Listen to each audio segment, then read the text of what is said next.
I was in the Army. I was a rifleman, and I was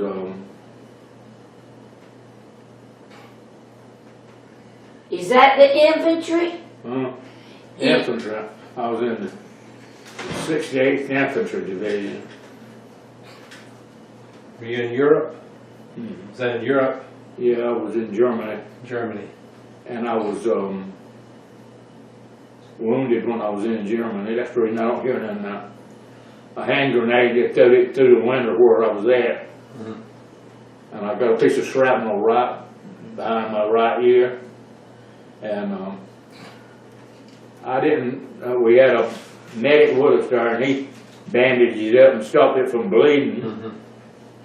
And I was the leading scout, and that night we took 8 houses in that town we were at. Well, the 78th Infantry Division was on the other side of the river run right through town. Well, we took 8 houses, and they told us to start with that we were going to set up defense and stayed where we were at that night. Well, then, when the 97th Division got pinned down over there and couldn't keep up with us, so they give our company commander order to pull out. Well, they notified 7 houses, and we were in the 8th, and there was 8 of us in the house. And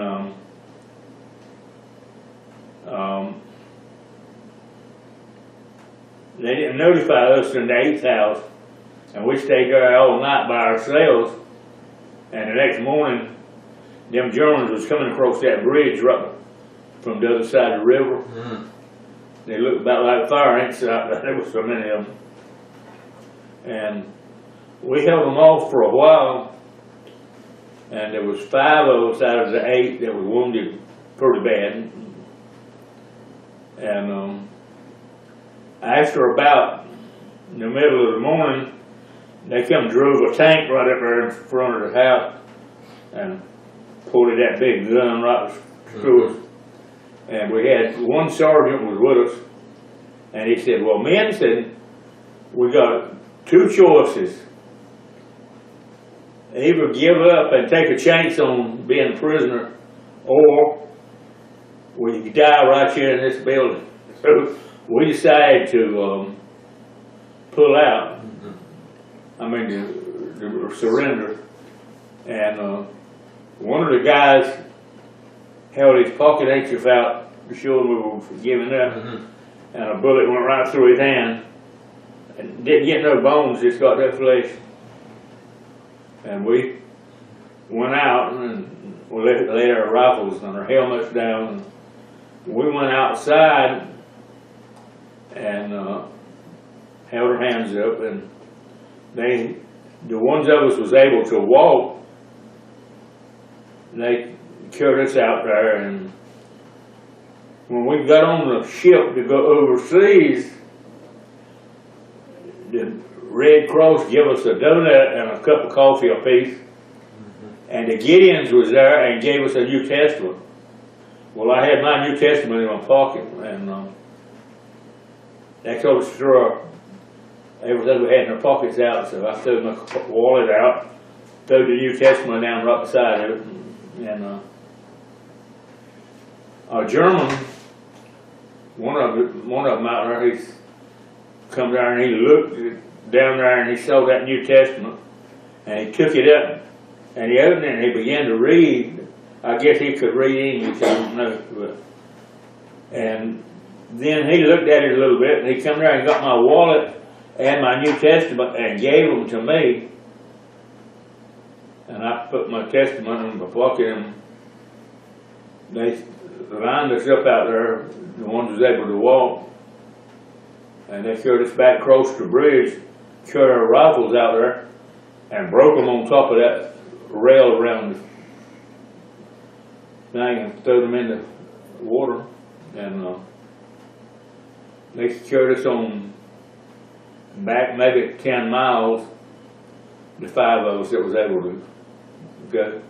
And they carried us where an old barn was out there, and there was just one opening, and that was at the front of it.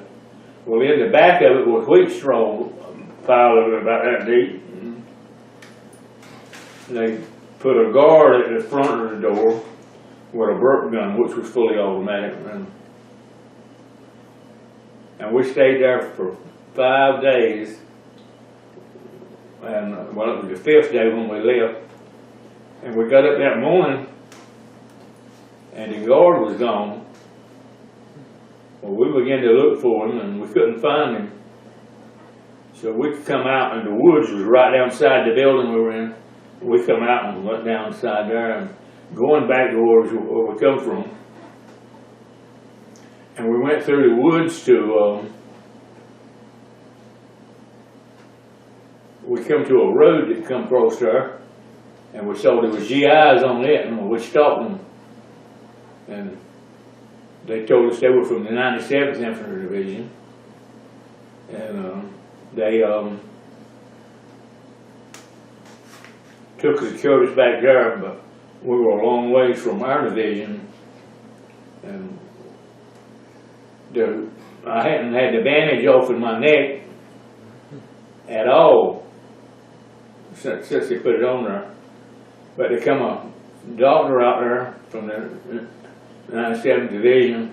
He was a colonel, the highest rank doctor we had with us or in the Army. And he took the bandage off my neck, and he looked down there. He said, "You're a lucky fella." I said, "Blessed." He said, "Yes." And he said if that piece of shrapnel would have been, he measured off there, said a 1/4 of an inch deeper, said you'd have been dead as hell. That's just the way he put it, dead as hell. And said it would have cut that big artery in two, and you'd have bled to death right on the spot. But we finally worked our way back and asking questions, and we found out where the supply trucks were supplying, and we found one with our division markings on the front of it, which was our division was the lightning division, so it was a picture of lightning that struck the bumper on it. Yeah. So we finally got back to our outfit, and our company commander, he was so glad to see us, and he took us in there, and the 5 of us ate supper with him that night. We were raped. Yeah. But the 5 days we were captured, we didn't have nothing to eat, except on the 4th day, there was a German house right close to where we were at, and the German lady come out there and said, "Are y'all hungry?" We said, "Yeah." Well, we hadn't seen nobody eat nothing or nothing, and she said, "If I fetch y'all some potatoes, would you eat them?" And I don't know where I was the first and said it or not, but I said, "Well, yes." And we could smell them when she was cooking them. She was close enough to us, and she had some kind of meat in there, and regular white potatoes. She had cut them up, in those small pieces of cooking them, and she brought them out there. And one of the guys who was with us said, "You reckon she put poison in them?" I said, "Well, I'm gonna eat some of them if I might as well die poison as die from perishing to death." And they were about as good as potatoes I've ever eaten. But we hadn't had much to rain enough to eat for 5 days. And we didn't see the Germans eat nothing. If they had anything to eat, we didn't see them eating. And we ate with a company commander when we got back there, and he told us, said, you all write a letter home and tell them you're safe back with your company, because we have put you missing in action, and we're sure your families have got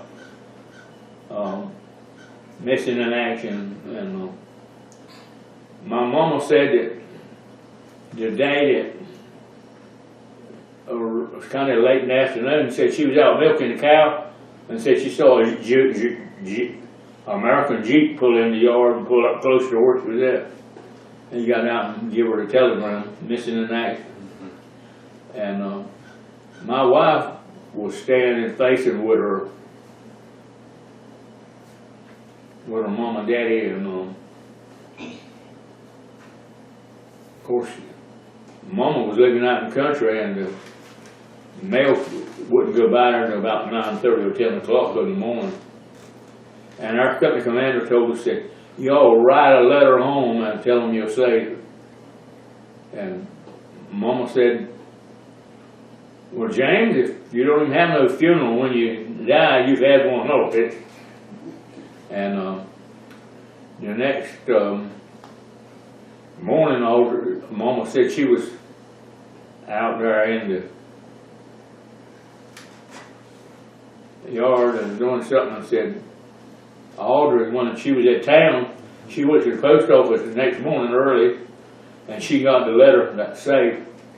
And my mama said about the happiest morning she ever saw was when Audrey come running across her with that letter saying I was safe.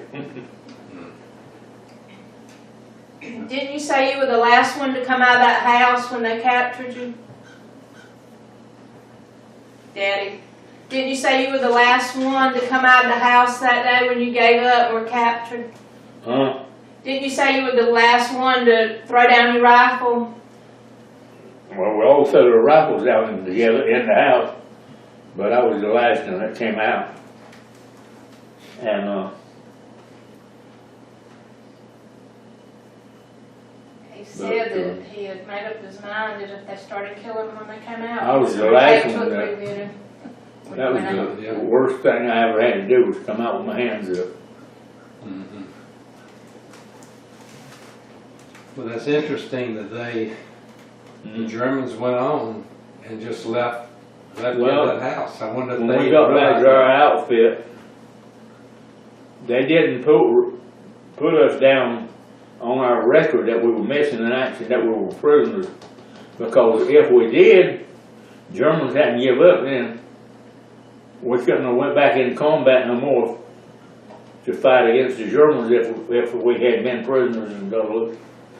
So we told the company commander to leave us out of it, and saying that so if our outfit had to go back, we wanted to go back with our friends, and so a few days after that, Hitler killed himself. So, and then a day or two later, they surrendered.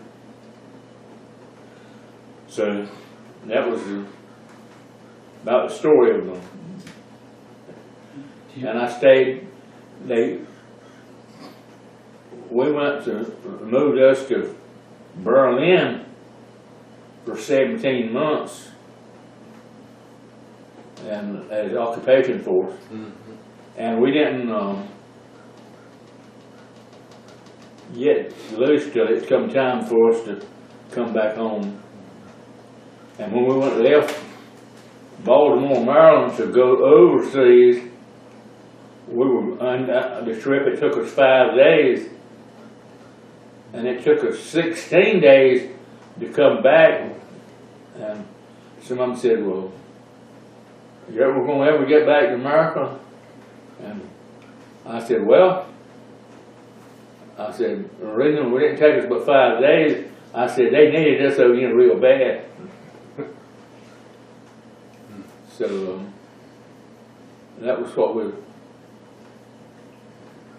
How long were you gone from the time you left to go to Europe in World War II? How long were you there before you came home and saw your family? Well, when we went to Fort Bragg the day that they elected me into the service, and they sent us to Waycross, Georgia, for our basic training. And they told us when we went down there, there would be 17 months of basic training. Well, when Hitler made his last stand, it killed so many Americans that they cut our time to 15 weeks. So we missed 2 weeks of training, and they kept us on overseas. And when we went to England when we were going over, and we landed there, and then they carried us over there to the place between England and, between England and France, and landed us over there. And 3 days after I landed over there, and we went to Brussels, Belgium, and got our rifles and our ammunition, and the next day we were in combat. And we were in combat the whole time we were over there, except after Hitler surrendered. And they told us to start with, they were going to start training us to go to Japan, you know. But then when they dropped the atomic bombs over there, Japan surrendered, and so we didn't have to go over there. Thank heaven. Were you gone 2 years, maybe? Was it about 2 years before you came back to face it and saw your wife? It was longer than that. Longer than that? About over 3 years. 3 years you were gone.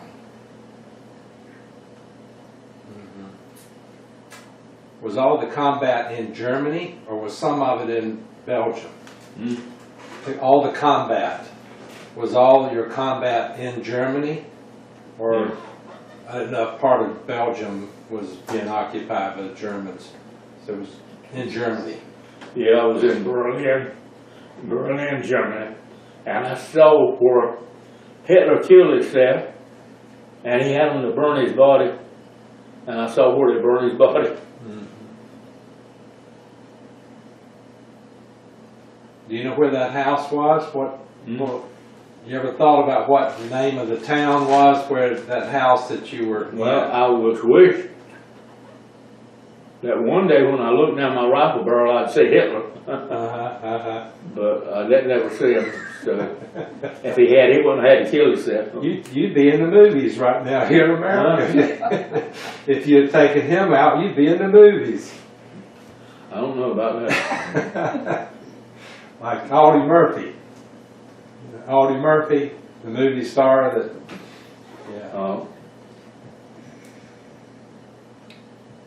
Hitler killed a lot of the Jewish people and burnt their bodies, and I saw where the gas chambers was at, where they said they'd put them in the gas chamber and have them to take all their clothes off, and they would take them clothes and like they were going to give them to somebody else.